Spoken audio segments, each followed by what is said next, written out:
Hello, I am responding to the claim of animal testing in cosmetics is unnecessary and inhumane. The opponent's secondary claims are animal testing is cruel and unusual punishment, animal testing is not accurate, and there is no need for animal testing since there are alternatives. The claim I am saying is that animal testing is needed and important for research. And then my response to secondary claim 1 is animal testing is not cruel and saves lives. And whenever a test on animal is successful, the animal reaps the rewards of this. Many of these times, the animal is inflicted with a condition on purpose, but once a cure or treatment is found, they receive it, so they're back to normal health and they will not die. And then in Boston, a tissue engineering experiment was done by Massachusetts General Hospital, and it was trying to grow a human ear that the body won't reject. And they're testing it on rats by taking their proteins and putting them in a 3D printer and growing a human ear on its back. And when the ear is done growing, which causes the rat no pain, it is then removed and the rat is back to normal and is not affected and is uninjured. And then my claim 2 is animal testing is accurate and successful and useful. In an article by the Australian and New Zealand Council for the Care of Animals, in research teaching they stated that the people and animals can be infected with dangerous microorganisms that causes pain, distress, suffering, lasting harm, and or death. Animal-based scientists demonstrated how microorganisms cause disease and how body defenses fight those disease agents. This in turn led to the development of many vaccines which improve body defenses so that the body can rapidly kill off very strong and nasty disease agents before they do much damage. At least 21 vaccines now protect people, and at least 56 vaccines now protect animals of different species. Vaccines therefore make major contributions to preventing suffering in the people and animals. Evidence that was presented was from a source of PETA, which is an extremist group who causes damage and violence. PETA leaves out evidence and names that could change the effect of the information they present. PETA only wants to score political points, not to help out animals throughout the society.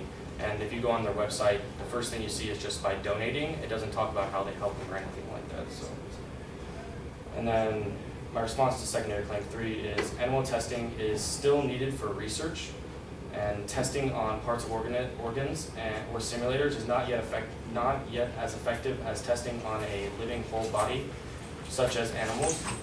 New medicine comes out all the time, and to test it, we need a live and full functioning organism to see if it's safe for humans to use. Lori, a biomedical researcher, says, without the ability to use animals in their research, scientists' efforts would be massively hampered, not only in the direct development of new treatments, but also in a fundamental research which underpins all biomedical knowledge. Animal testing has been used for many years and is still widely used today. Animal testing is needed until we find a better way to test new products without putting humans in danger. Thank you.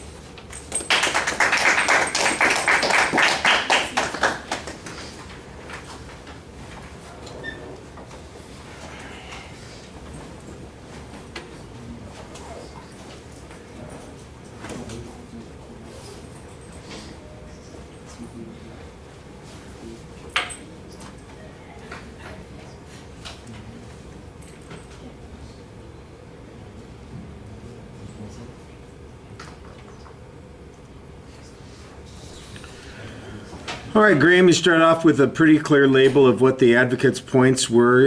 You're going to be making counterclaims on most of those points. That's fine. The first point says that it's not cruel, and you've got a single example that you're using here about the mice that get tested on.